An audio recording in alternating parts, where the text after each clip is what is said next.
Lori Wilde, The Christmas Backup Plan, Twilight, Texas novel.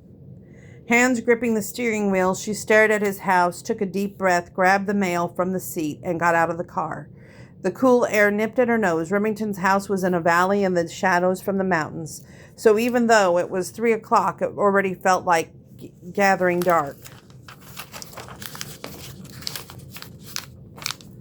It was peaceful here, she acknowledged, quiet and beautiful in its stark isolation. He would do good work here. She tightened her grip on the mail. He had the devotion for it.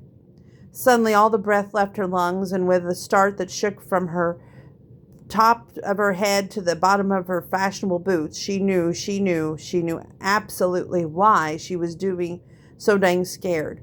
Why'd she send him home alone from Twilight? Why she'd been avoiding him as much as possible once she returned.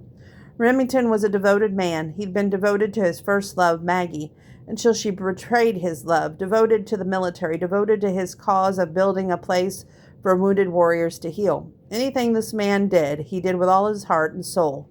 That's why backup plans were so important to him.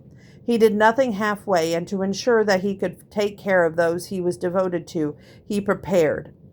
So the thought of nights they spent together, how he'd been all about her pleasure before his own, felt her cheeks burn. He was a practical problem solver who valued having the support and guidance even when it was from his own planning. He prided himself on being a dependable, committed person, and she made fun of those traits, making fun of him treating the things that he held dear as if it was a joke. Ashamed of herself, Arya ducked her head. The impulse to leave the mail on the mat and flee was back, stronger than ever.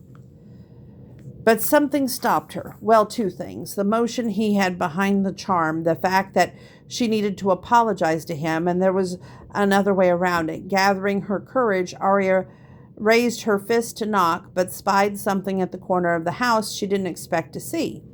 While Arya was standing on his front porch, Remington waited on the other side of the door, a bouquet of Christmas flowers clutched in his right hand, his neck sweating beneath his collar.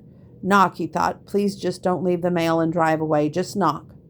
20 minutes ago, Vivi had texted that Arya was on the way, and he'd been standing there like a goofball ever since, his best laid plans on the verge of collapse. He didn't have a backup plan, no auxiliary chute. It was all or nothing. This was it. An electric thrill ran through him. What was this? How Arya experienced life all the time, as one big free fall? Wow, what a life. She was so brave, and he loved her courage. Holding his breath, waiting for that knock, he felt as amped up as if he was about to make a halo jump into the enemy territory at 3 a.m. in a hellacious sandstorm. Knock, Zippy, knock. He moistened his lips.